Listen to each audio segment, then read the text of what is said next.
All right, everyone, it's time for those who accuse Cassie of lying or exaggerating about her experiences with Diddy to apologize immediately. Have you seen that hotel footage? And to make matters worse, there's the shocking claim that Diddy forced Kim Porter to taste Cassie's tampon, with Cassie reportedly participating and even laughing as Kim was mistreated. OMG. All I can say is that a lot of what has been previously discussed about Cassie's conversations with her camp is starting to make sense. I will advocate for you.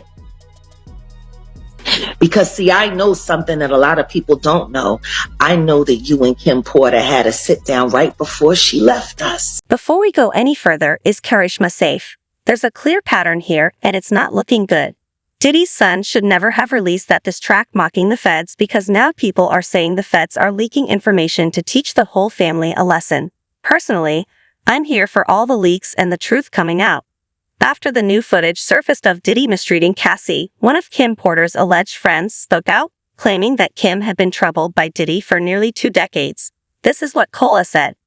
"This Diddy thing is not a surprise, but it makes me remember the horrible way he treated my friend, Kim Porter, and how I've always silently held him responsible for her young death. #Ricky Kim." In one of her many recent posts, Kim also notes that rich black women don't suddenly die from pneumonia at age 47 with no family around to protect them, locked away from the world instead of receiving medical care at a hospital. She's making a lot of sense, but the things she said about Cassie being complicit in what happened to Kim had me on the edge of my seat.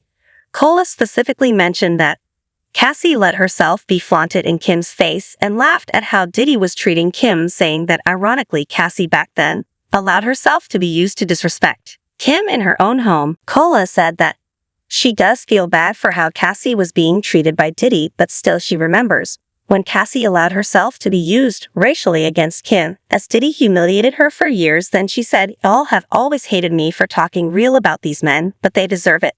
Which y'all saw in the video of Diddy roughing Cassie was nothing. We'll never forget the time he tried to make Kim Porter lick Cassie's tampon. Ew, that's super disgusting. What do you mean Diddy tried to make Kim lick Cassie's tampon? And it gets even worse because Cola goes on to narrate how one time at 4 in the morning Diddy brought Cassie, who was basically a teenager, into his bedroom where Kim was sleeping, and woke Kim up and told her to get out of the bed so Cassie could get in. Basically what Cola was saying was that Kim was treated badly for years, and Cassie giggled about it until she became Kim later on. Okay, some of you are saying that you're not sure if Cola is believable and that there are a lot of questions about her. Did she ever spill any details about her and bin Laden? Since when was she even Kim's friend? However, it's important to note that Cola Booth explained her relationship with Kim, saying they apparently had dinner once and spoke on the phone a couple of times, and she believes everything Kim told her when they spoke. So for those who are saying that she wasn't even close to Kim, Cola is not claiming that they were besties. She's simply saying that in the conversations she had with Kim, Kim disclosed all of these things to her. There have also been discussions about how Cassie betrayed Kim and was complicit, but let's not forget we're talking about someone who was in her teens in the company of an older, very rich and powerful man. Have we all watched the same video released by CNN? The footage, compiled from multiple camera angles and dated March 5, 2016, appears to show Diddy and Cassie at the now-closed Intercontinental Hotel in Century City, Los Angeles. In the video, you can see Cassie exit a hotel room and walk to a bank of elevators. Then Diddy, holding a towel around his waist, runs down the hall after her, grabs her by the back of the neck, and throws her to the floor before turning to kick her. While Cassie lies motionless on the floor, Diddy retrieves a purse and suitcase from near the elevators, then kicks Cassie again.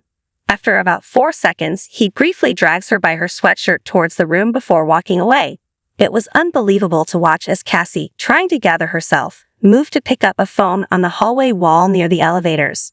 Then Diddy, still in a towel and socks, returns. A mirror directly across from the security cameras shows them literally shoving Cassie. Seconds later, he sits down on a chair, grabs an object off a table, and forcefully throws it towards her. It's intense, y'all. I'm not sure I've seen anything nastier since this entire Diddy drama began. If you recall, Cassie actually mentioned this incident in her lawsuit when she said, that around March 2016, Diddy became extremely intoxicated and punched her in the face, giving her a black eye. It's the same incident. She said that after Diddy fell asleep, she attempted to leave the hotel room, but he woke up and followed her into the hallway of the hotel while yelling at her, as evidenced in the video. What Cassie also mentioned in her lawsuit is that Diddy grabbed at her and then took glass vases in the hallway and threw them at her, causing glass to crash around them as she ran to the elevator to escape. She also said that she took a cab to her apartment, but upon realizing that her running away would cause Diddy to become even more angry with her and completely stuck in this vicious cycle, she returned to the hotel with the intention of apologizing for running away from Diddy. But when she returned, hotel security staff urged her to get back into a cab and go to her apartment, suggesting that they had seen the security footage showing Diddy roughing her up and throwing glass at her in the hotel hallway. The lawsuit also said that Diddy paid the Intercontinental and Century City $50,000 for the hallway security footage, but clearly they never got rid of it. As soon as the video started making rounds, Cassie's attorney, Douglas H. Wigdor, released a statement saying, "The gut-wrenching video has only further confirmed the disturbing behavior of Mr. Combs. Words cannot express the courage and fortitude that Miss Ventura has shown in coming forward to bring this to light."